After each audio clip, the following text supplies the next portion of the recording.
இன்றே டவுன்லோட் செய்து உங்கள் ஃபேவரட் ஷோக்களை என்ஜாய் பண்ணுங்க. உங்க பேரு? துரையரசன் சார். இதோ பக்கத்துல நிக்காரே, இவர் ஆறுண்டு உங்களுக்கு தெரியுதா? நல்லா தெரியும் சார். அவர் பேரு கௌதம், வைஜெயந்தி மேடத்துடைய பையன். Objection your honour. மிஸ்லீடிங். என்ன கிரவுண்ட் பிபி? Misleading your honour. கௌதம இந்த ஆளுக்கு தெரியறதுக்கு வாய்ப்பே இல்ல. அதுதான் நானும் கேட்கேன், அதுக்குள்ள நீங்க எதுக்கு அவசரப்படுத்தீங்க? இந்த கௌதம உங்களுக்கு எப்படி தெரியும்ட்டு நல்லா புரியுற மாதிரி சொல்லுங்க. இப்ப போதுமா? சும்மா சும்மா டென்ஷன் ஆகுதிய.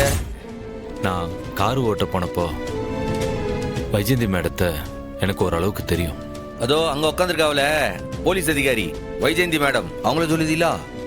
ஆமாங்க சார், அவங்களே தான். அவங்க கிட்ட அப்பப்ப என் தங்கச்சிக்கு வேலைக்கு ஏதாவது ஏற்பாடு பண்ணித்தாங்கன்னு சொல்லிட்டே இருந்தேன். அந்த நிலைமையில தான் அவங்க என்னை வர சொல்லி கூப்பிட்டாங்க. இது எப்ப நடந்துச்சு? 4 மாசம் இருக்குங்க சார். சரி, அவங்க கூப்பிட்டாவ, நீங்களும் போனீங்க. போறோம் என்னாச்சு? ஆமாம், போனேன். அங்க என்ன பேசினாவ? உன் தங்கச்சிக்கு நான் ஒரு டீச்சர் வேலைக்கு ஏற்பாடு பண்றேன், அதுவும் கவர்மெண்ட் சம்பளம்னு சொன்னாங்க. எனக்கு உள்ள ஒரே சந்தோஷம். என் குடும்பத்தோட கஷ்டம் எல்லாமே தீர்ந்து போற மாதிரி இருந்துச்சு. அவங்களுக்கு நான் நன்றி சொன்னேன். அவ்வளவுதானா?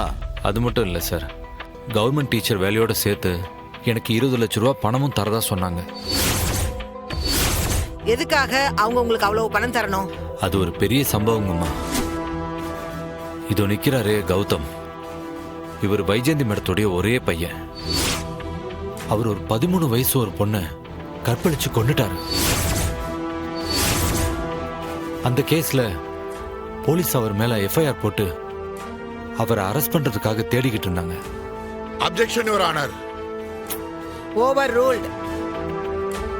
துரை, நீங்க சொல்லுங்க.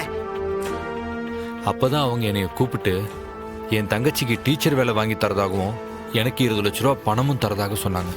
அந்த ரேப் அண்ட் மர்டர் கேஸை நானே ஏத்துக்கிட்டு அவங்க பையனை காப்பாதணும்னு சொல்லி என்கிட்ட பேரம் பேசினாங்க.